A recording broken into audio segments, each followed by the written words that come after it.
Good morning, ladies and gentlemen. Hello and welcome to this session on embracing climate action through circular economy. It is indeed my pleasure and privilege to welcome all of you here bright and early this morning. On behalf of the Environment, Climate Change and Forest Department, Government of Tamil Nadu, thank you so very much for joining us here. Ladies and gentlemen, Tamil Nadu has taken significant strides towards addressing change, and it is the first state in India to launch its own climate change mission. Under the leadership of the Honorable Chief Minister of Tamil Nadu, the state aims to achieve carbon neutrality well ahead of the national target. So, if I may direct your attention towards the AV screens, we present to you a short film on the Tamil Nadu climate change mission. Change effects. They include the Green Tamil Nadu mission, focusing on expanding forest cover, and the Tamil Nadu Wetland mission, targeting the preservation of swamps and water bodies. With experts on board, the Tamil Nadu climate change mission safeguards natural resources. Additionally, the Meendum Manjapai campaign successfully addresses plastic pollution statewide. The mission promotes renewable energy generation, upgrades city buses to electric vehicles, and establishes climate-smart villages. These villages follow guidelines like green schools, solar energy adoption, wastewater management, rainwater harvesting, and phasing out plastic use. The Green Monuments program concentrates on revitalizing temples, ponds, and gardens. Overall, the Tamil Nadu government remains dedicated to preserving and strengthening natural resources to shield its people from climate change adversities.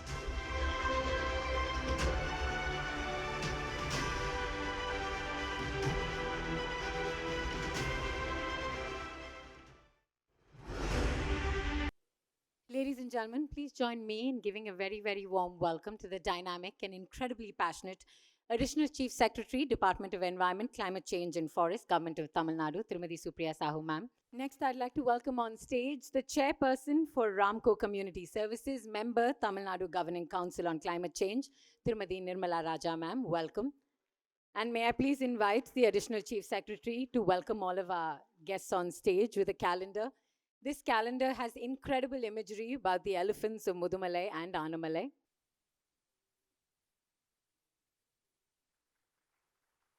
Next, I'd like to welcome on stage the founder of Fool Co, Thiru Ankit Agarwal. Welcome, sir. Now I'd like to welcome on stage Head Operations World Glass Complex, Sri Perambudur, Head Technical Glass India, Thiru Venkatamurugan, N.S. Avargal. Welcome, sir. And our final speaker on stage, the founder of Coco Trade, Thiru L. Nitin Chaudhary Avargal. Welcome, sir. I would now like to invite the Additional Chief Secretary, Department of Environment, Climate Change and Forest, Government of Tamil Nadu, to please present the Tamil Nadu Climate Initiatives. Good morning, ladies and gentlemen. I take this opportunity to welcome our speakers on the dais. I would take this opportunity to especially welcome our keynote speaker, Madam Nirmala, who is also the member of our Governing Council, and a very, very warm welcome to the other speakers. We have Nitin, we have Mr. Murugan, we have, all other guests who are there on the dais with us, as well as I take this opportunity to welcome each and every one of you, senior officers, speakers, and also the young people who have joined us, the CM Green Fellows.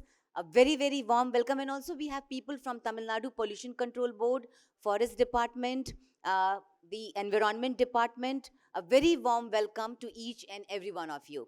So today, since the time is very limited, we thought that we would just kind of start off by making a short presentation about the initiatives that the government of Tamil Nadu has taken, which will set the context as to what exactly we are talking about. So can we have the presentation? Okay. So as the presentation is kind of coming up, it is very important for us to understand that a resilient economy and a very strong economy cannot develop unless you have a very strong and a very, very powerful ecosystem. And that includes the preservation of our biodiversity, the empowerment of the local communities, and a very strong policy framework which actually details all the action that we need to take. So today in my presentation, as it is coming up, just to save time, I would like to highlight about important government initiatives which might be of interest, especially to those who are joining us for the first time. So the first thing is that you have so many partners as you go around this entire exhibition area, which is on the ground floor. You will see that the entire theme, which is running through this entire global investors meet, is also about sustainability. It is also about a long term development. And for a sustainable development and a sustainable growth, uh, it is absolutely essential that we have a very strong climate action. And there are so many partners who are working in this particular sector. So, government of Tamil Nadu has kind of taken action to make sure that we synergize all action at one place. And in order to do that, we have set up India's first climate company, which is called as the Tamil Nadu Green Climate Company. People who are from our department, they are quite familiar about it. But for others, it's basically a company which is a not-for-profit company. And I think it has just come up on time. Just let me finish before we go to the next slide. So this Tamil Nadu Green Climate Company is a not-for-profit company which is registered under Section 8. And this company basically aims to synergize all the climate action, also the action in the field of biodiversity conservation and everything that happens in the action at one place. Now, let me start with this, the presentation. I think our speakers are not able to see this. So would you like to just, you're okay? You're okay? All right. Can we go to the next one, please? Yeah. So yesterday, Honorable Chief Minister released a very important document, and I don't know if you guys have been able to see that document. I just had a copy of it over here, and that is about the dream and a vision for 1 trillion economy. So as you can see here, in that document, which actually lays the pathway for the 1 trillion economy, you have 8, action points. And I think the lower ones are not visible. So you have to maybe reduce the magnification a little bit. So there are 8 action points. And as you can see, there are 4 action points which are in yellow color and 4 action points which are in green color. And that's the motto for us. So what the document says, that the Tamil Nadu's vision towards a 1 trillion economy, it hinges on the climate conscious growth. And if it cannot be sustainable and climate conscious growth, it is very difficult for us to achieve our objectives. So if you look at this particular slide, what does it talk about? It talks about a very strong policy framework. And these are basically the top 4 boxes that you see. These are the boxes which are mandatory. The green boxes are basically the enabling provisions. There are some chairs in front. Please feel free to come forward. So these are enabling provisions which are in green. If you can just please make it shorter, then others can see. I'll read it out for you. Now, policy framework, monitoring and evaluation, sustainable planning, climate adaptation and resilience plan. And I'll read it out, the green ones, which is sustainable financing, stakeholder engagement, technology and innovation, and global collaboration. So these are the 8 things that we are talking about. Now, you will wonder, these are they look like big jargons, but actually, it is not so. If you see, most of these things, to some extent, we have already kind of incorporated in the planning that we have done. And how? I will just try to show that to you. Next one. Now, I just mentioned about the Green Climate Company, so I would not like to go into the details, but I just wanted to mention that for us, this becomes the vehicle to kind of steer the 1 trillion economy growth in partnership with the industries. Next. Yeah, so we have this very clear mandate that has been laid out for the Tamil Nadu Green Climate Company, which is basically the company is mandated to assess the risk and vulnerability, prepare the greenhouse gas inventory for the state of Tamil Nadu, because unless you have that inventory, you actually do not know the pathway for decarbonization. So we have finished the assessment, or we have finished the document for the greenhouse gas inventory. It is under review. And in the month of February or so, we should be able to make it public. We also are working on clean energy transition, transport, waste management, and of course, the clean and green climate resilient agriculture. Uh, Government has also set up the first ever Tamil Nadu Green Climate Fund, which is 1,000 crore fund. This is basically to assist startups and even established organizations. This we are doing in partnership with the Tamil Nadu Infrastructure Management Corporation, TNIFMC. They are here. We will also be partnering with TNIDB in a big way, and I have our partners from TNIDB also over here. So basically, this 1,000 crore fund is to support projects in circularity. For example, it could be plastic circularity, e-waste management. It could also be construction and demolition waste, and it could also be decarbonization pathways for the industry. So that is another area where we are working. Um, though it is 1,000 crore funding available at this point of time, but we do have the green shoe option of adding another 1,000 crore to the fund, to the Green Climate Fund. And we become the only state in India to have a dedicated climate company. And we are also, again, the only state in India to have our dedicated climate fund. Next one. Thank you. We again, the state has always been very progressive in ensuring that whatever growth trajectory that we are charting for ourselves, it should be based on data, it should be based on evidence, and it should be based on science. And our climate action is nothing but it is all of that. So we have set up a governing council under our Honorable Chief Minister's leadership. We have Mr. Montek Singh Aluwalia, Mr. Nandan Nelekani, we have Mr. Eric Solim, Dr. Soumya, and we have Dr. Ramesh, Mr. Sundarajan, Nirmala Madam is here with us, and we also have Dr. Ramachandran. So as you can see, it's a mix of the scientists, people who are policy makers, people who are data crunchers, and people who have somewhere or some way or the other have been shaping the destiny of our beautiful country. So I'm very proud that they are, in partnership and in collaboration with us. Next one. Yeah, so just quickly about Green Tamil Nadu Mission, because some of you might be interested in collaborating towards making the state, pushing the state towards the 1 trillion economy. So we have these, the data is in front of you. But here, the point is not about the data. The point is about the collaboration, community engagement, and taking the climate action to the grassroots level. This slide is about that. Next one. We also have a big level of community engagement coming. Unfortunately, the data is getting hidden. I believe that the technical team is still working on it. But we have,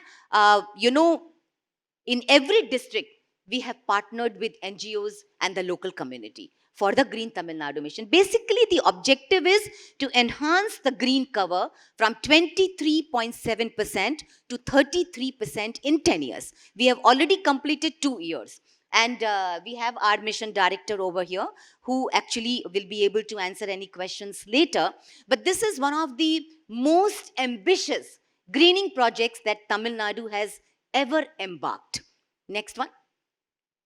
We also have the Tamil Nadu Wetlands Mission. Again, not many people would appreciate that wetlands are basically, as we say, the forests are the lungs of a nation.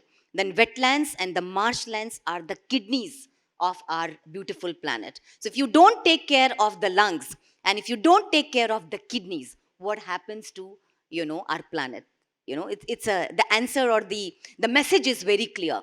So here we have taken about 100 wetlands as our goal to kind of restore those wetlands, reconnect, rejuvenate, but more importantly, ensure that the entire ecosystem of these wetlands is rejuvenated. Next one.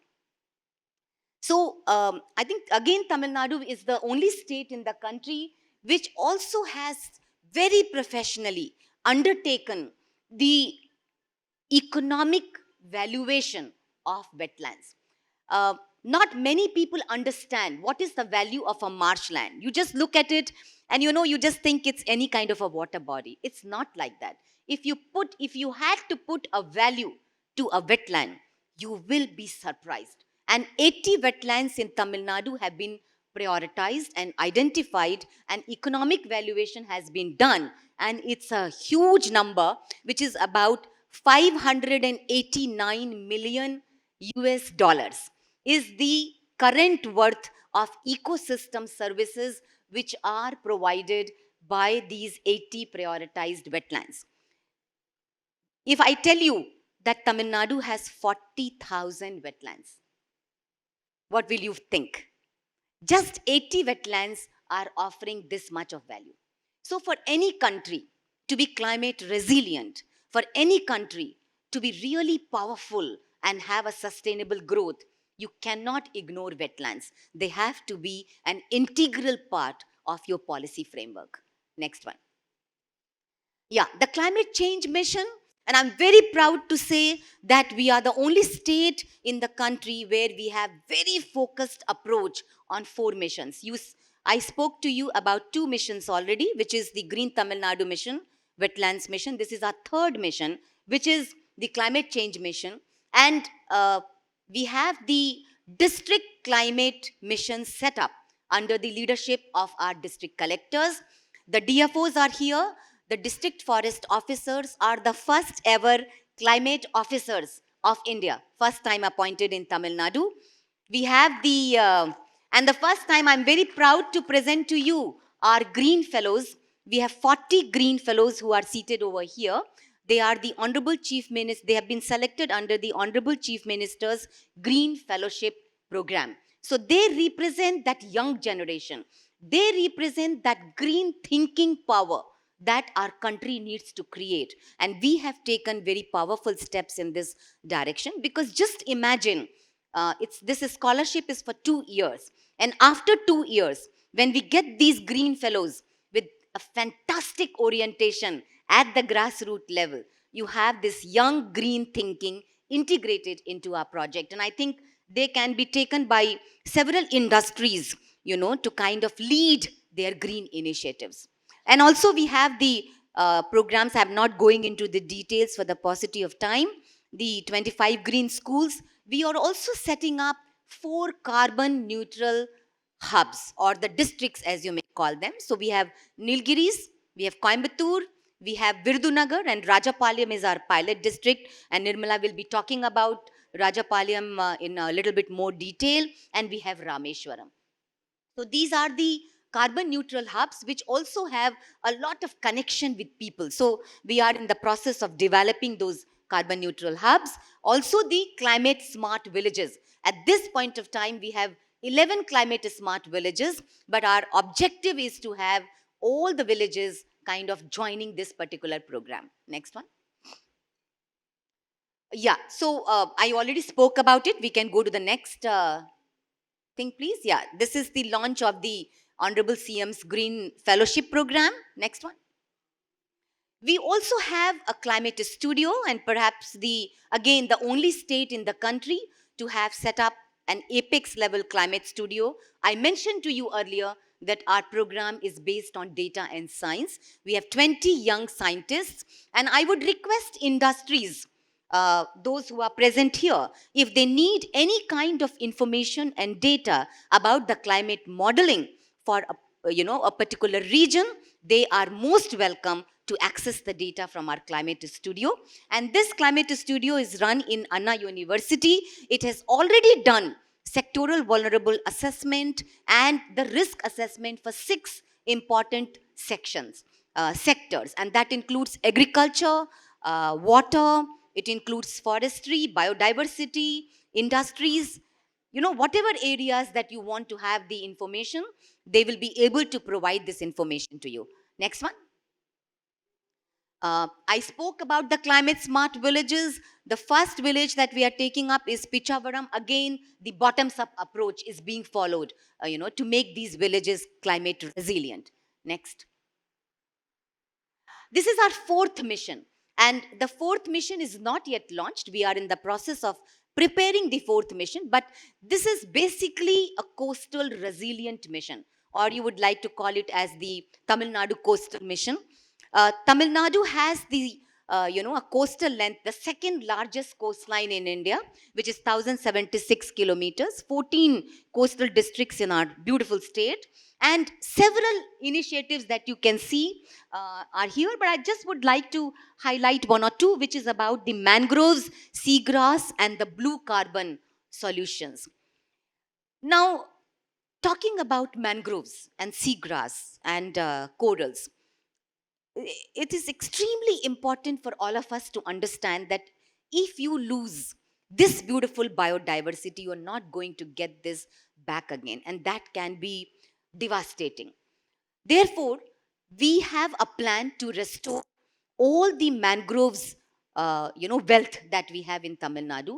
We have about 40 square kilometers of mangroves in Tamil Nadu, and our plan to add 60 square kilometers, plus it has some data about the restoration also. So about 60 square kilometers is what of mangroves is what we will be adding.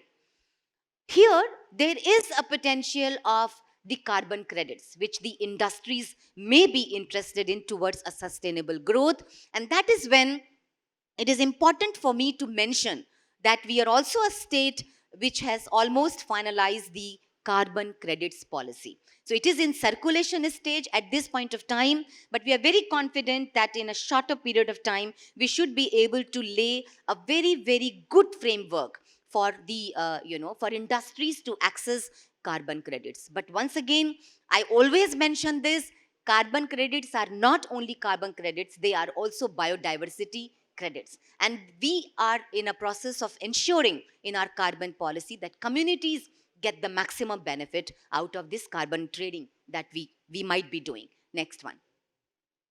Yeah, this is something which is very important. When you go down to the exhibition area, you will see that we have a grassroots intervention initiative that we are planning to introduce, which is an eco pod. Many of you would have heard about it earlier also. We have a very important aspect that we need to look at, which is a huge strength of SHG women. We have about in fact, this data is hidden, so let me read it out for you. About 198 billion US dollars of worth of microcredit has been obtained by the SHG women in Tamil Nadu, and that actually details the kind of strength that we have. So we want to build on climate resilient, taking these women into account and using basically, kind of collaborating them. I think that's the correct word. Next one. So 500 ecopods is what we plan to introduce. Next one. Yes, there is a small film. Can we have Earth's clock is ticking. Every effort counts in the fight against climate change. Climate change doesn't wait. It demands action now. Our planet's future hinges on our choices. Climate change demands action, and these women are answering the call. In Tamil Nadu, a movement is brewing. Women from self-help groups are becoming climate warriors. Empowered with electric vehicles, these women are turning entrepreneurs, championing green initiatives and advocating for change.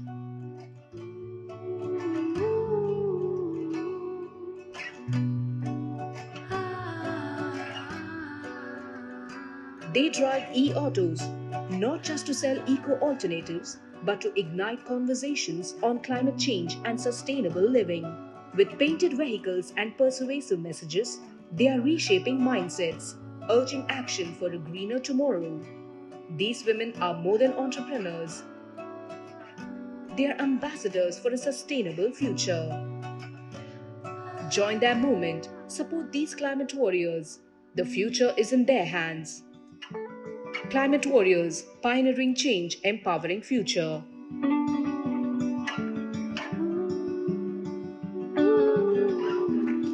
Thank you. Next one. I think we can just finish quickly. We have maybe 2 more slides. Next one, please.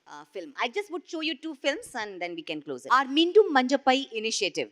If you look at this entire plastic initiative in Tamil Nadu, we have been able to kind of bring an integrated program and, this one.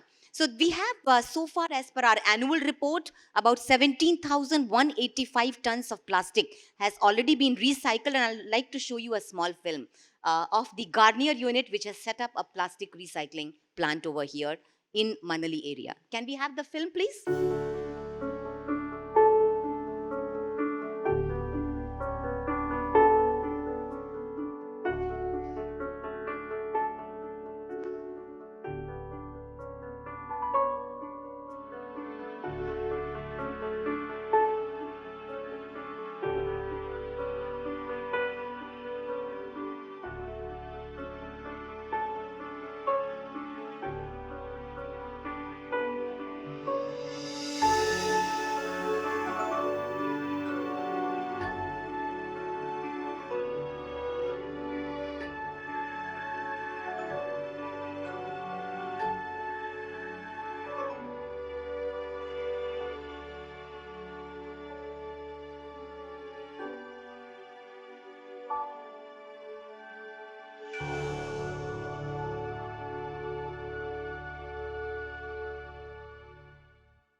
Yeah, so this is about basically, the recycling initiatives that are going on.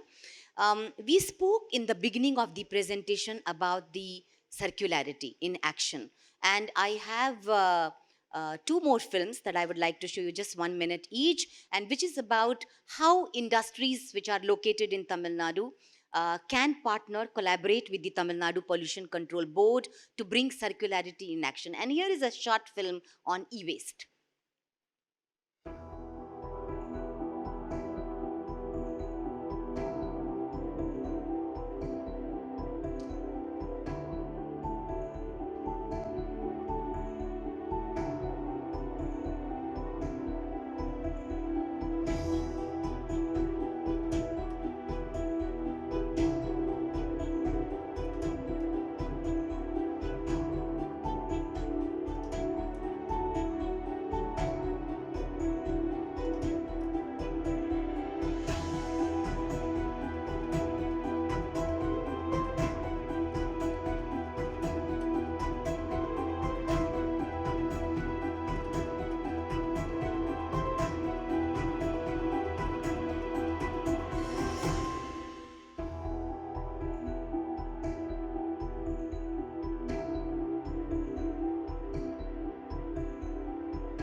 5,000 tons of copper in a year and about 51 kilograms of gold or whatever was mentioned. That should excite people. So all the phones that we have in our hands, or the laptops that we use, or the desktop that we use, and we throw it so carelessly, you could actually extract all these valuable materials out of it. So this is a plant that has been set up. We have 6 similar plants set up in Tamil Nadu.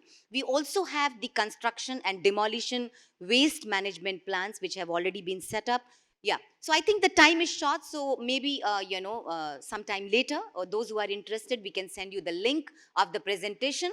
But I just wanted to mention here that it is extremely important for all of us to understand that without a very resilient climate, any kind of a sustainable growth is not possible. So here are the initiatives which are highlighted in one particular slide, which is greenhouse gas inventory already made ready.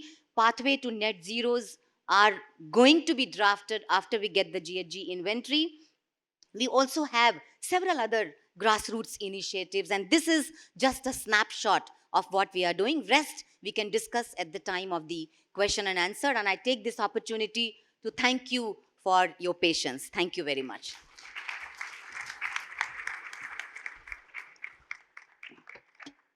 Thank you, ma'am.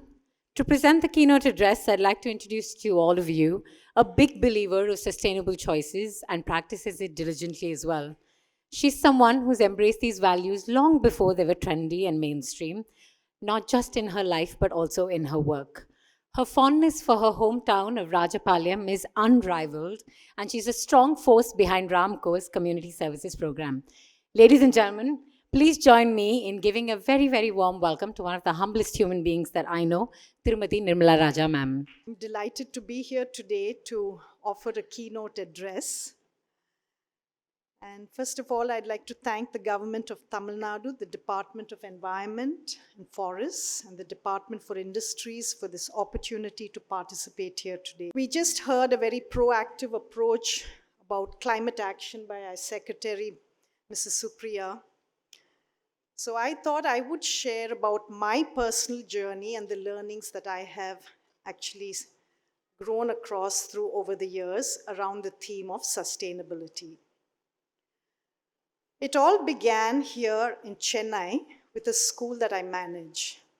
A little more than a decade ago, I came across a very interesting program for children in a very fun and effective way as to how they could learn to manage solid waste.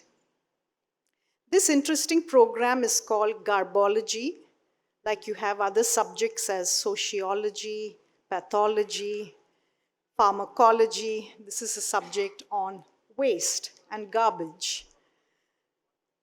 This subject we started as early as the kindergarten level, and we're taking it up to the high school level. And the beauty of the program was that students were learning in a very fun, effective way, learning topics not in a linear fashion, but in a very systemic, circular way. And I think the immediate experience to see the science of garbology as systems thinking, a circular economy, was the starting point. As even the teachers, students, and members of the school were rapidly learning how to segregate their waste, as ma'am had just shared so many streams. The school started off with 4 or 5 streams, but ultimately we took it up to 11 streams of waste. And the children were really demonstrating not just learning in the classroom, but actually action on the ground. They were learning how to segregate the waste that they were generating at school, and also learning to rapidly become conscious consumers, even as they were demanding for environmentally preferred purchases. So it was a whole system of thinking that was very vibrant in the school. And as they were doing this to gather data, they were measuring their waste and putting it into a waste calculator, and a very fun way to see what was the energy that they were recovering by reducing or recycling and avoiding waste to land up at the landfill. So as even they were embracing waste as a circular economy, they were also learning and celebrating together. Today, there is a behavior change every day with a school of 450 children, a little more than 50 teachers, administrative staff every day, and this has been happening through more than a decade. Additionally, the science of plastics and the study of microplastics reaching the oceans were learnings that they were absorbing very deeply in the school. The education department of our Tamil Nadu government has taken a bold step when we shared of our learnings to publish in more than 10 million textbooks the topics on the science of waste and plastics. So this was really the first starting point in my journey of learning and being able to practice. The success of the school and my personal learnings to learn about waste as systems thinking gave me the confidence to look at challenges as an opportunity. And this new confidence could now be expressed in a new project that came by our way as a public-private partnership. This is in the design of a master plan for a town. A little over 2 years ago, the Tamil Nadu government had taken up a little more than 15 small towns to design master plans for them. One such small town near Madurai is Rajapalyam, and this unique, one-of-a-kind master plan for the town has been designed keeping the water aquifers and recharge spaces completely protected, as even the design had incorporated for the town to go carbon neutral. Keeping these two central principles around which all the spaces of the town were zoned and designed. At every stage of the design, a participatory approach to involve the people of the town to lead the design and to be involved to manifest this master plan was the beautiful energy. So for the first time in India, I feel Tamil Nadu has again been in the lead and has published actively a website for 60 days for citizens of the town to study the maps, to engage in feedback and creative ideas, and in the design of their own town for the future plans. The government has now completed the design of the master plan, and it is truly one of a kind and a model for the country. The master plan, since we are attending a global industries meet, I felt for the audience to share that the master plan clearly leads up for industries, investors, businesses to thrive successfully as economic progress, as even the environment thrives as good water management, energy management, waste management, and creating green spaces. Tamil Nadu government, under the leadership of our Honorable Chief Minister and his team of ministers and our amazing secretaries and bureaucrats, are at the forefront of looking at economic progress in harmony with ecological responsibility. We have one of the best managed states in India to have your establishments and investments to flourish well. I would like to share another story before I end my address, and it is another experience which could help see dreams of the heart and ideas on paper translate on the ground. This is the story of Pandalgudi and the exhausted limestone mines. It is a story of restoration of a land bare of industrial use and mining.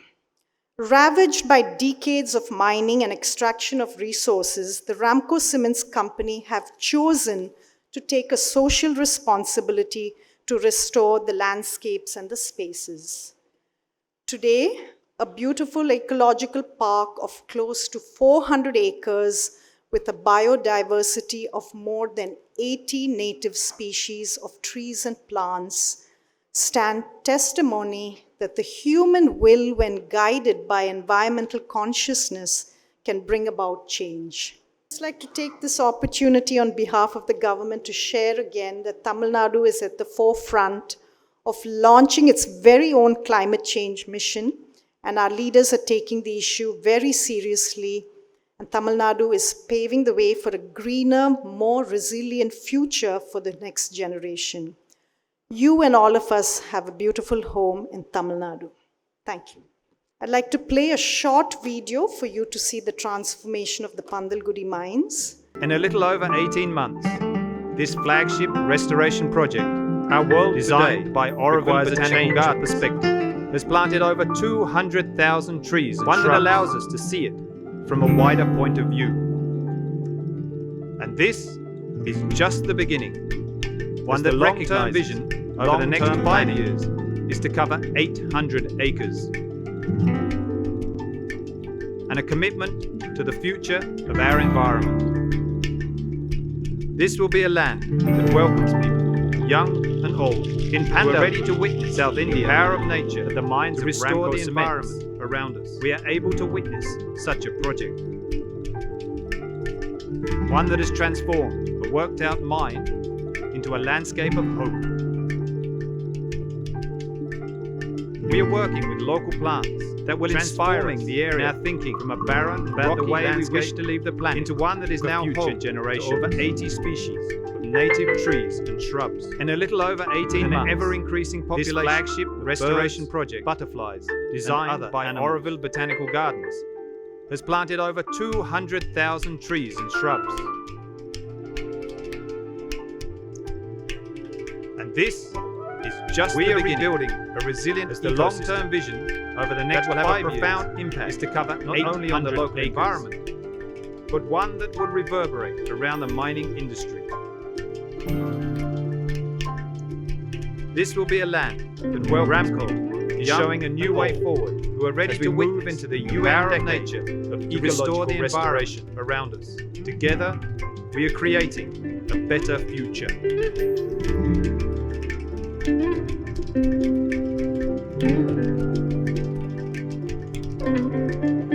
We are working with local plants, transforming the area from a barren, rocky landscape into one that is now home to over 80 species of native trees and shrubs, with an ever-increasing population of birds, butterflies, and other animals.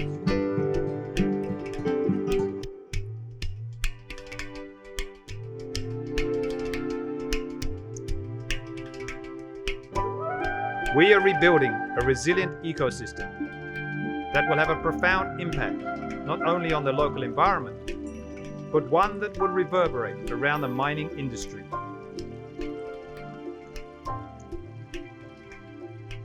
Ramco is showing a new way forward as we move into the UN decade of ecological restoration. Together, we are creating a better future. Our world today requires a change of perspective. One that allows us to see it from a wider point of view.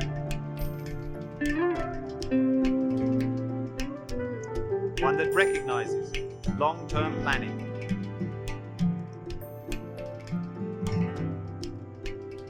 And a commitment to the future of our environment.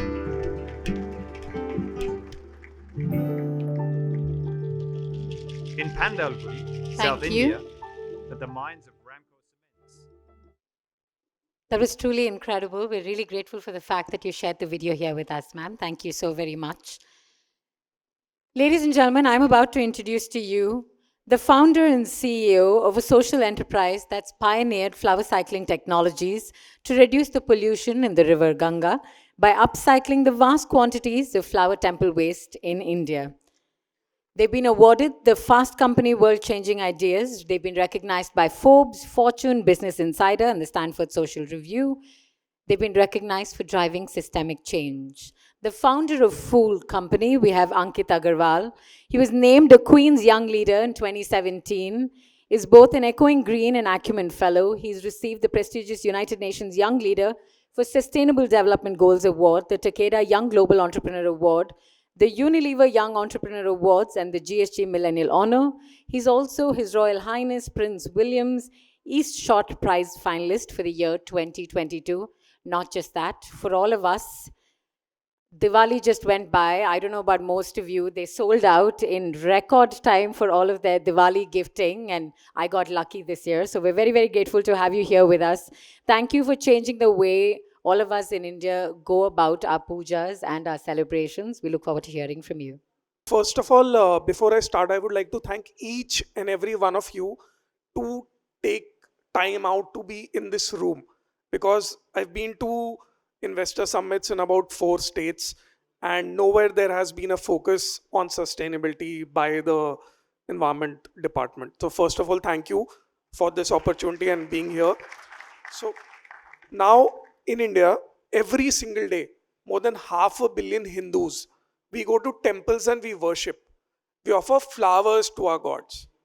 But hardly does anyone think what happens to these flowers afterwards. Sadly, these sacred flowers are dumped into water bodies like the river Ganges, or we leave them under the banyan tree in the temple compound. Next slide, please. Every year, we Indians put in about 8 million tons of waste flowers in the water.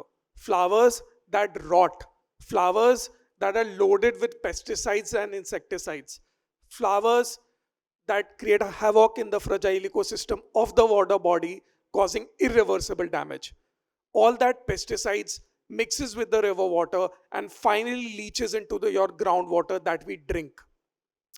Researchers have linked this with causes of severe hepatitis, cholera, dysentery across India and Bangladesh, affecting lives of more than 420 million people. The leading cause of child mortality. The sheer volume of flowers is overriding the biophysical stability of the water of River Ganges. Way back in 2015, I had no clue about all of this. I have a Czech friend, his name is Jakob. He had come down to India and I invited him to my hometown, Kanpur, Uttar Pradesh. In my hometown, there are not many places that I can take someone to visit. So I took my friends to the ghats of River Ganges. We sat there for about an hour and he started counting. He counted around 147 people, including women and small children, taking a dip in the Ganges water. And the water was so dirty at that point in time that we didn't even want to touch that water. So Kuba asked me, are these people mad? Why are you even doing this? You will get cancer, you will get disease.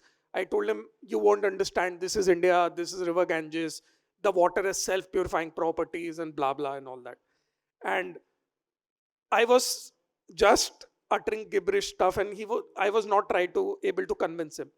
Then he asked me, is this river is so sacred, you worship it, it's your goddess, why is it so dirty?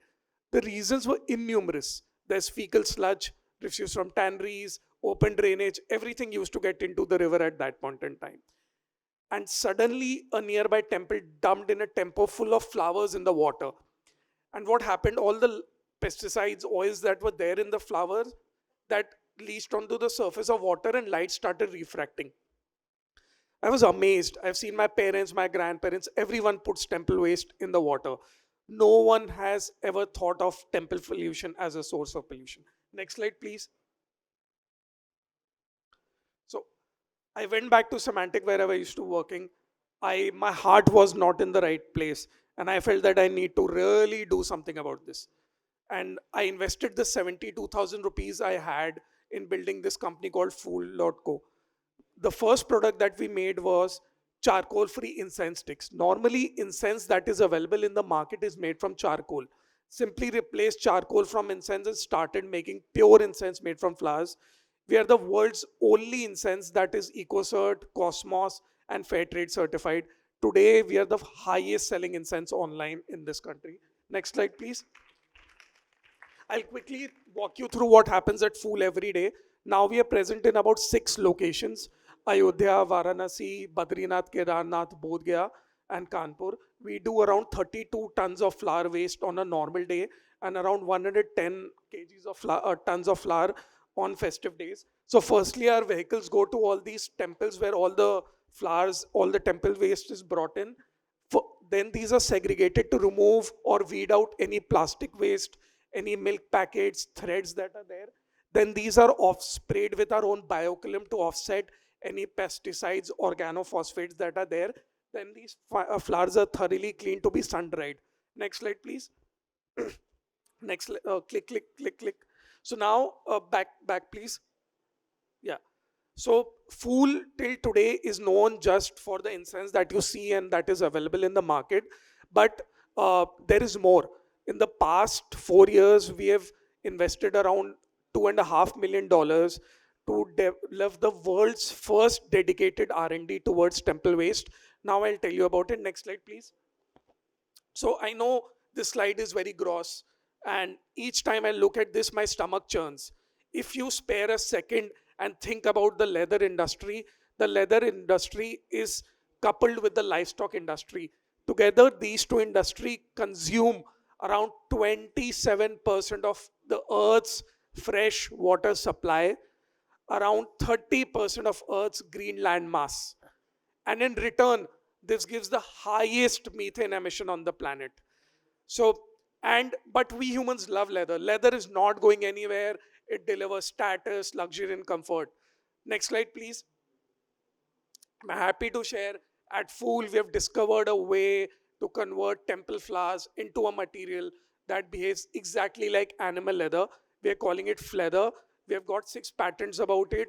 Uh, you can fine tune the material to have any kind of elasticity, tensile strength, any kind of finish. You can get a snake, you can get an ostrich, whatever you desire. We do it for you. Currently we're supplying it to 2 international brands, and all of this is done with uh, very deep tech R&D based out of IIT Kanpur. Next slide please. So, for example, a cow takes about 3 years to grow to its full size of hide. Then it is slaughtered to give you the meat and the leather. We grow the same leather in our labs in around 3 weeks of time. Next slide, please. So this is the same ghat that I taken my friend about 7 years ago. We ensured that not a single flower goes into the water today in the cities we operate. Next slide, please. So I'll quickly share about what's closest to my heart in the work that I do at Fool. So in India, there are about 1.6 million manual scavengers. Manual scavengers are people who jump neck deep into clogged sewers and scrape human feces from dry toilets. And it's a very big taboo subject. No one wants to clean their own toilets, and no one even wants to talk about who cleans your toilet. Next slide, please. At Fool today, we employ around 800 women full-time who were earlier from the scavenging community. This radical idea does not only give them a disease-free livelihood, but a livelihood of dignity and respect. Quick, next slide, please. So since I'm short on time, I just tell you about Prema. So this is an old picture. We just started working. It had been almost a year. And one day Prema started distributing laddus in the factory. And I asked her what happened. She said, why are you wasting money on the laddus? She said that even if I give half a laddu to everyone, but today I'll give laddus. I said, what happened? She told me, today I bought a refrigerator on EMI. So I said, you have already taken a loan. Why are you wasting money? So she said that when she was 19 years old, the place where she used to clean the toilets, she wanted to have water. And the owners didn't want her to touch their utensils, so they didn't give her water. After working with Fool for about 8 months, she was able to save enough money to buy that refrigerator. And then she said, this morning, my so-called upper class neighbors, their kids came and had water from my refrigerators. So now my kids are equal to their kids and I can die peacefully. So my work is not just about cleaning waste on the lands, but it is also about cleaning what our earlier generations have done. Last slide, please. So this is also an old picture. We are like about 800 people now. Thank you. And I wish you a very successful gathering. Thank you. Ladies and gentlemen, can we please give him a much bigger round of applause than that? Cleaning up waste to addressing issues of human dignity, major respect to everything that you do. And I'm hoping you can put that brain to good use and solve many more problems. Ladies and gentlemen, next I'd like to invite Mr. Venkatamurugan NS, the Head of Operations, World Glass Complex, Sri Perumbudur, and Head Technical, Glass India. He's leading the sustainability initiatives in glass operations involving all 3 scopes, primarily focusing on new furnace design and technology, alternate fuel, raw material, and renewable energy. Over to you, sir. While the slides are coming up, I just want to thank everyone here, Supriya ma'am, the Tamil Nadu government. I see a lot of senior government officials are here from Pollution Control, Forest Department, and several other departments, industry friends, and the visitors, and particularly the youngsters. Quite happy to see.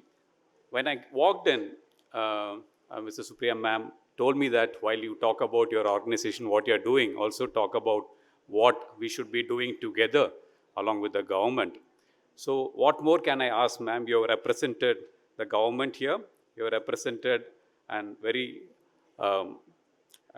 strong company in India, Ramco Siemens, in the manufacturing, and also the 2 youngsters. I think it's a very nice composite mix. Looking forward to future learning from the past and what is the priority for today. And also I acknowledge you to have got all the fellows here. They are going to really drive taking the ideas. That's really fantastic. So as I already mentioned, Saint-Gobain is a French company which has been in existence for 359 years to be precise now. Started by King Louis XIV. It had started for making mirrors and glass and all products for home. Today, we continue our journey to not only making glass, but also to make all the products except cement and steel that goes into making our home. When you look at manufacturing, generally any citizen, a public is very concerned about the huge amount of energy that we spend and also the emissions that goes with that.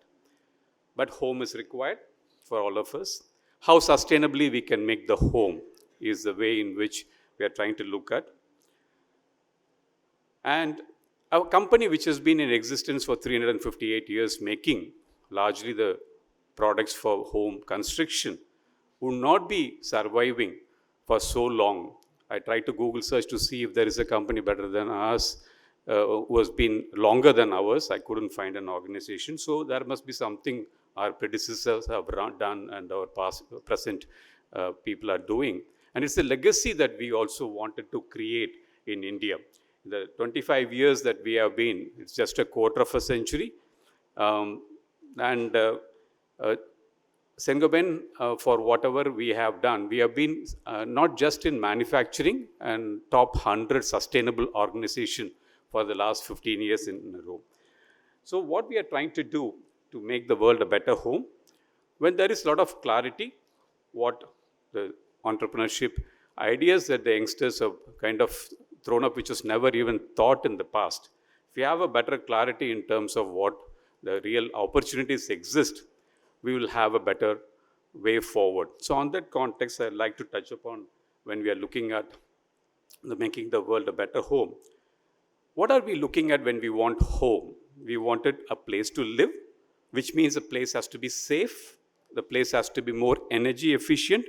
You need a better air quality, we need better hygiene, and we need a positive vibrancy. And that's exactly what we are trying to do whenever we are trying to look at our products. When we look at the place where we work, that's very important as well. And this is where the Tamil Nadu government is playing a significant role. Ma'am, you talked about the carbon credit and the carbon rating. This is the 4th program I'm attending with you, ma'am, in the last couple of years. And I should be thanking you for really taking, you must be wondering in a session like this, when we have this kind of an symposium conferences and a lot of things happen, how does it translate into in terms of real work? There's quite a lot of activity that's happening. And in a way, I also wanted to acknowledge Pollution Control Board. For example, whenever there is an hazardous waste or even any waste that's going out, the engineers and the scientists in your department, ma'am, are really nudging us to say, why do you want to put it in a waste? We will help you find the right industry where it can go for a co-processing. This kind of a collaborative work. In fact, we have converted several of our waste which has been going for landfilling, and that exactly is what the circular economy which we are talking about. In a way to look at the reduced emissions point of view, for a lot of, thanks for the introduction done, the energy reduction point of view, when we started our first float line in the year 2000, the amount of CO2 that we were emitting was 0.7 tons per ton of new glass. That has been reduced by better engineering solutions and the furnace designs to 0.6 ton per ton of new glass, which on a 3.5 million tons of glass that is being made, that's quite a huge number. And further, that was in 2019, and further in the last 4 years, there has been further, nearly for just Saint-Gobain alone, we would have required nearly 3 lakh trees to be cut to make the packing wood. And today we are not sending any glass, barring a small niche segment that requires still the wooden packing. We are saved already more than 5 million trees for not being cut. And the way the glass industry logistics has been changed is also one of the things that we are working and proud of. In terms of green manufacturing, which you talked about, since the slide is up, classically the glass is made with silica sand. It's a glass former, everyone knows about it. To reduce the melting point, we add soda ash, sodium carbonate. There's a lot of carbonate that comes out of it. And then the dolomite, for the magnesium oxide, we put in magnesium carbonate and calcium carbonate in the form of limestone. Today we are really, and for every 100 kg of raw material that we put in, there is 82.3 kg becomes glass and 17.7 kg comes out as CO2. And today we are really looking at how are we going to use alternate raw materials which doesn't have carbonates. So instead of using calcium carbonate, sodium carbonate, and magnesium carbonate, can we use magnesium silicate? Can we use calcium silicate? Can we use sodium hydroxide? These are all not very easy to be used. Glass as a product has been there for 6,000 years. And largely the products that has been used were related to the carbonates. And today there is a wind of change that's happening, forced by the sustainability. And even the small proportion of the CO2 that will come out of the alternate of the raw materials and from the fuel, can we convert that? That is the carbon circularity that we are talking about. There is an industry, for example, to manufacture urea or soda ash. They take the CO2. And whether the CO2 that comes out of it can be used up in a circular way. That is the direction in which there is a technology that is available. And also in terms of talking about the circular economy, the building demolition waste that Chennai Corporation and Tamil Nadu government is really looking forward to. We can use all of them, and in our group we also have a plaster business. Instead of using an 1-inch thick plasters, it already has a 6% recycled content. It can go up to 20% recycled content. The plasters, the building demolition waste can go into it. And in this product of plasters, actually by way of the CO2 that is coming out of our emissions, can carbonize it and make the product strength more than 55%. So there's a lot of, with the advent of pure science, there is quite a possibility. So on the couple of slides that went up already, I just wanted to say, the recycling, like Ankit mentioned about the fool.com, the glass recycling is quite strong, and India is a growing country. To get the glass back after the reuse is also not so easy. Normally, a life cycle of a glass is about 30 years. So which means that the glass that has been produced on an average 30 years back only can come back to the recycling. And 30 years back, the glass market in India was only 1 lakh tons. And today we are talking about 35 lakh tons of glass being manufactured. And so which means for all the glass to come back, we are taking a lot of efforts to see how we can avoid using the virgin raw material. We also talked about, we are quite proud that on the World Environment Day in 2023, globally, Saint-Gobain has been the first to make a low carbon glass. That was in 2022 in France. And in India, we are again the first to make the low carbon glass. When we filed our EPD, the Environmental Product Declarations, we estimated this to have 40% reduction in the CO2, but then it ended up saving 54% CO2. So that is the low carbon glass that we are talking about. And coming to the rainwater harvesting, that the nice reservoir that you saw, we have a reservoir, 2 reservoirs for 15 crore liters. And we are actually consuming more than 80% for the last couple of years consecutively, thanks to the good rain that we are having. For our process are coming only from the rain, and even the remaining 20, we are taking only the TTRO water coming from the SIPCOT. And coming to the trees, so today we are proud that our campus, though it's now nearly full with all the industrial activities that has happened. And I'm also happy to say that while talking about our factory in Sri Perumbutur, Saint-Gobain, as I said, is a 300. We have more than 160,000 trees that has been planted. And if you can go to the next slide, please. The last slide but one. So thanks to, I see a lot of familiar faces here who have actually visited our plant. The next one, please. The Chief Minister actually inaugurated this OSR land less than 2 years ago. And this visits by the IFS forest officers and the district environmental engineers from the Pollution Control Board. They not only visited our OSR land, or the urban forest as we call, they also visited the entire factory for more than a day. And they were giving us a lot of interesting insights about how we can work together. And this, ma'am, exactly is the collaboration that we are talking about in terms of how positively the industry, the government, the regulatory bodies, and the startups and the young minds and the R&D can work together. And we are here to collaborate with the government, 100% of what the guidelines are. It has been a good journey so far. I'm sure it will continue with the kind of momentum that we see here. Thank you so much, everyone. Thank you. Thank you, sir. Thank you so very much. Our next speaker is India's first certified chocolate taster and judge at the International Chocolate Awards, ICA London, and a cocoa post-harvest professional. He's also a retail business consultant with over 15 years of experience in the Indian FMCG business. Welcome, sir. Ladies and gentlemen, I would be remiss if I didn't introduce him fully. Please put your hands together. Join me in welcoming Mr. L. Nitin Chaudia. Good morning, everyone. Thanks for spending some time, for this section. Thanks for spending time here. I'm really privileged. I know all my earlier speakers have thanked you enough, but I think another vote of thanks for everyone who's attending, taking time out to understand sustainability and all the work, good work we've been doing. We've played a small role as a small player in the cocoa and chocolate value chain. And somehow managed to bring sustainability in the focus of our business. And so I have a few slides today just to show a little bit of the efforts that we've done. We are a small and medium business in that sense, but I think with this platform, we're able to dream very, very big. And I'm very happy to be presenting, this effort of ours here. And thanks to ma'am to invite us here to be able to do this. If we can just start the presentation. So this is a range of bean-to-bar chocolates, and what we see as a final product actually goes through a lot before it gets converted to a final product.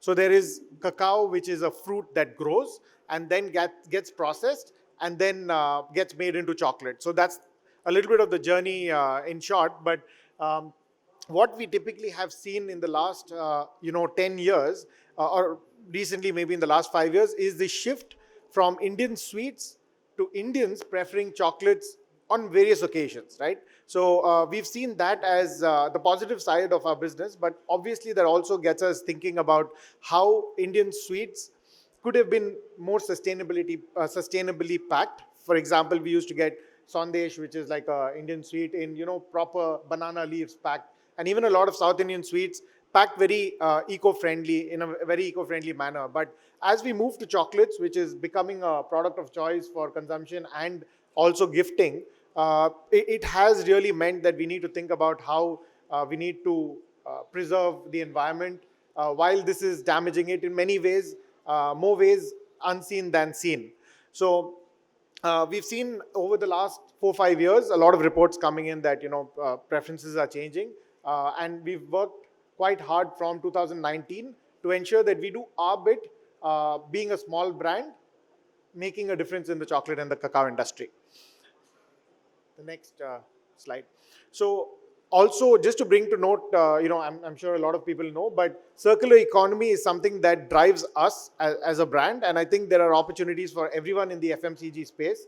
We operate in a small niche, which is chocolates within the FMCG space, but we saw a couple of examples of Garnier, for example, who's doing a lot within the circular economy. So we get inspired a lot by the large multinationals trying to do their best. We believe we come with a little less baggage, so we're able to do a little more and bring a lot more dreams of our dreams into action. So I'm just going to take you through a few of our efforts going forward. So the first problem we have is cacao itself as a raw material to make chocolate is highly unsustainable from a farming perspective because it needs a lot of water to grow. Followed by which there is processing that needs to happen, which is again obviously energy intensive, and then finally the packaging, which brings a lot of dissatisfaction to us when we're trying to find solutions. So a lot of packaging is plastic based in the chocolate industry. Also because gifting is a big part, and usually when you gift, you will want it to look glamorous and have all the golden foils and all the plastic that looks quite jazzy and giftable. So that's been a perennial problem across the industry, and we've done our bit to kind of solve it. 2018, what actually inspired us to, looking at circularity in the chocolate industry is there was a deep sea diver, an American lady who went the deepest possible she could in sea, and what she actually came out with was some chocolate wrappers, some plastic chocolate wrappers. And I think that is reason enough for everyone to get concerned about what we are doing. But that's something that inspired us to make a difference in a small way we can. Next slide. So just a quick introduction. I think I've already been introduced. I'm a certified chocolate taster, but most importantly, it is the value chain that we work in. And starting from the cocoa post harvesting is where we start our efforts, trying to make the entire value chain more sustainable and circular as much as possible in nature. So this is what the final result of our efforts are. A chocolate bar, which is the first chocolate bar in the world that follows the circular model effectively and is also a zero waste model. Next. But it has to start from the farm, right? So at the farm, we work with farmers, a lot of cacao farmers in the south of the country, and we've started to change their traditional post-harvesting practices to make it more sustainable and, of course, improve quality and the price that they get, as a result. So earlier, there used to be a traditional model of fermentation of the cacao plant, the fruit, which uses a lot of natural resources, wood specifically, which means that they would cut wood available, in the farm or close to the farm and build up infrastructure like that. But we've recently, changed a lot of that infrastructure, or rather trying to change a lot of the infrastructure to use less of those resources. So moving from 7 boxes, to a barrel of that size is easily about 40% reduction in the wood that is being used. Unfortunately, we can't get away with that, but we're trying to see if there are better ways to go about it. But that's really the first change we do at the very grassroots level within the farm. Next slide. Even when it comes to drying, the traditional drying has not so much bothered about how bad it is maybe for the environment. So we move to more sun drying, direct sun drying, though it takes a little bit more time, but then we don't get left over with this infrastructure. Also because you have to remember this is a seasonal business. So the next 6-7 months of the year, this infrastructure is not going to be used. So we've managed to create or reduce the amount of say polycarbonate or plastic that we use for drying purposes. And we choose farms that have enough sunshine and wind, and we use that as the natural way to achieve our drying goals. Next. We then purchase directly from the farmers. That really helps the farmers obviously get a better deal and also incentivize them enough to incorporate sustainability as much as possible. Coming to the processing of the chocolate itself. So traditionally, a lot of chocolate is made as using raw materials that are itself very highly processed, right? One of them is clearly cocoa powder, which is, India is one of the largest importers of cocoa powders in the world for our own consumption, which gets converted to chocolate. So we avoid working with ultra-processed ingredients, and we use cocoa beans directly, which are grown in India, and they come as little as 400 kilometers away from our manufacturing unit. So we use those materials so that we can achieve a lot of control when we process the chocolate, and we'll see how we can do that. So when we use the cocoa beans, we actually also use the shell for our packaging material, because we believe as a business, when we run our business, at least our wish is to not cut a single tree to run our operations and be profitable. I think that's one aspect that we're very, very clear about, because if you're not profitable year on year, we would obviously have to depend on external funding, and that is not sustainable by itself. Business continuity for us is very, very critical. So this is a wrapper which, the cocoa beans, when roasted, actually leave out a shell which gets into landfill. So what we did here was we work with garment factory, the exporters, who make garments, and the leftover cotton fiber or bits is what we put together along with cocoa shells and create our packaging, which then we use watercolors to print on with screen printing alone. So at the entire process, we eliminate the use of too much energy, because chocolate processing itself is very energy centric. So we don't want to add to the energy requirements for the packaging part at least. And then because it's water-based prints, we are able to actually build something which is biodegradable, compostable, which is already upcycled, by the way, and is also recyclable. So for us, this brings us enough joy, working this business, because there's anyway a lot of harm done, aim for a very long time. And on the inside of the packaging, we print so that it gives an opportunity for the user or for the consumer to reuse the packaging before he may decide to send it back to us, right? The next slide, please. And these are just examples of various interesting things that we do. It could become a greeting card, could become a bookmark. We have some chocolate pledges and just some fun things to ensure that we engage with the customer, and even on the inside of the wrapper there's something for him to look forward to before mindlessly thinking of just eliminating the wrapper. The next phase, please. We then use barcodes pretty usefully, because otherwise, a lot of brochures and a lot of paper has to be used. So our aim, as we said, is to be an operation that doesn't need to cut even a single tree. And we print the, small piece of information again on the same paper, which is basically upcycled with cotton and our cocoa husks. Next slide, please. So the ingredients that we use, I think it could be quite natural to say that, it's obvious that we will use organic ingredients. And that's been our aim, because that means that, from the very source, we eliminate a lot of the problems that exist with non-organic ingredients like fertilizers and pesticides used.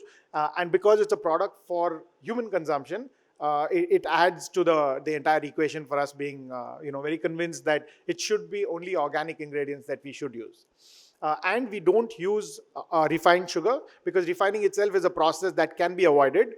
So we can afford to use natural sugars, even like jaggery, for example, where the refining process is quite less. Again, elimination is quite difficult, but at least we try to reduce it as much as possible.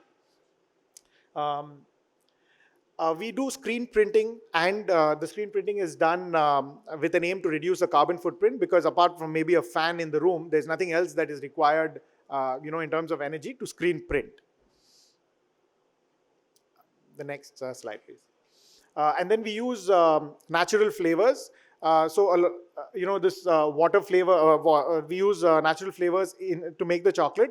So instead of using essential oils, which is the easier way out while making chocolate, and that's what happens in large scale production, because it gives you a flavor very instantly, we use the actual ingredients. And this masala chai chocolate here recently won International Chocolate Awards in Hong Kong.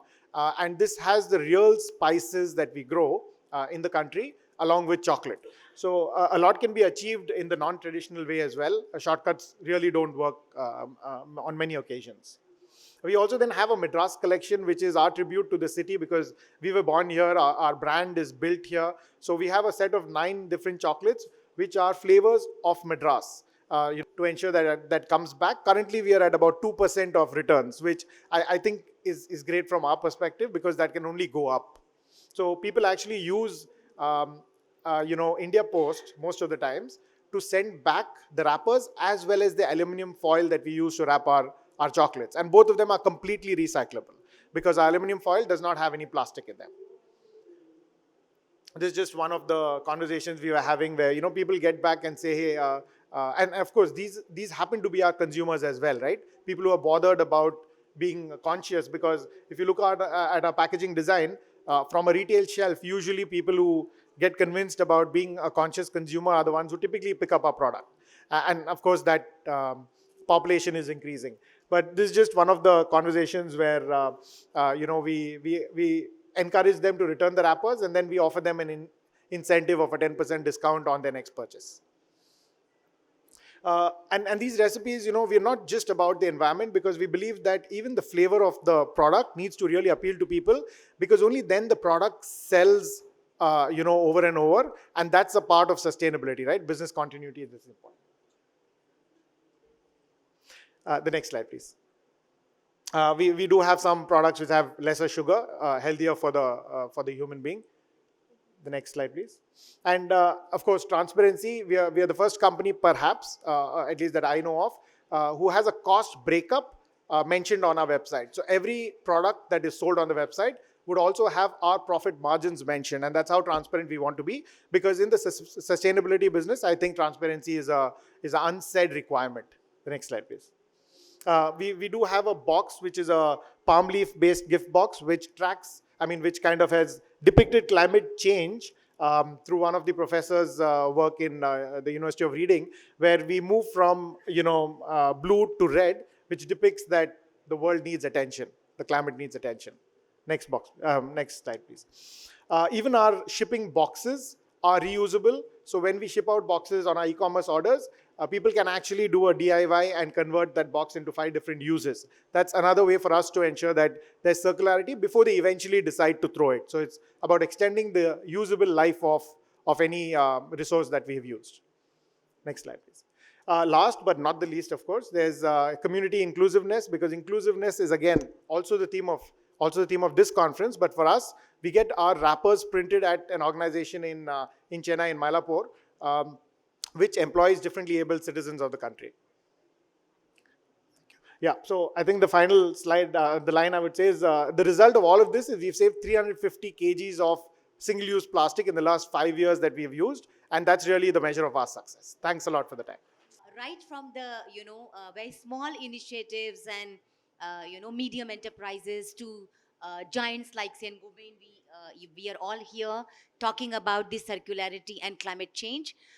There is a lot to learn. I can see some of my officers seated here, DFOs, Pollution Control Board, people from who are kind of running institutions. The effort should be what was mentioned by Nitin again and again. We do not want to cut a single tree. And again, the messages given very clearly by each and every one of them. Now, I think the time is already up, but maybe I can take 2 questions from the audience. So please raise your hand if you have a query. Yes, please. What's your name? Yeah, the mic is coming to you. Yeah. Arvind, in the interest of time, we're going to request you to keep the question crisp, Very quick. please. So Thank you. the only question is wetlands. When we talk about, I have become a fan of that work. And my question particularly is GCC's idea, and are we continuing to only grow the wetlands from here, or is your scope of work to reduce the reducing wetlands which have been taken by say industries or other housing apartments or something? Basically, it encompasses both, but I think we should try to work on something which is easily doable to start with, because it takes a long time to convince people. So we have started with what is already available and what is most important. So for example, we are starting with Pallikarnai, and you will very soon see some kind of a huge conservation center about wetlands, informing people. So one step at a time. Yeah. Second question, the last one. Yes, sir. I think the time is up. Yeah, I Sir, would there's like a to mic give a right chance next to you, but a we'll just lady. go to that question and come right back. Can you use your mic, please? Can I get you to speak into it, please? My name is Desika. I'm really thankful for this session and such information given here. I work on sustainability as well as entrepreneurship development. So my question was, the problem statement given to the students, on college students, is not really clear. They're not getting the problem statement on climate action. So how do we get a collaboration of corporate, government, as well as student technology to come in, and what steps are the government trying to take into getting the problem statement clear in climate action, so we can homegrown all the technologies available and put it to action?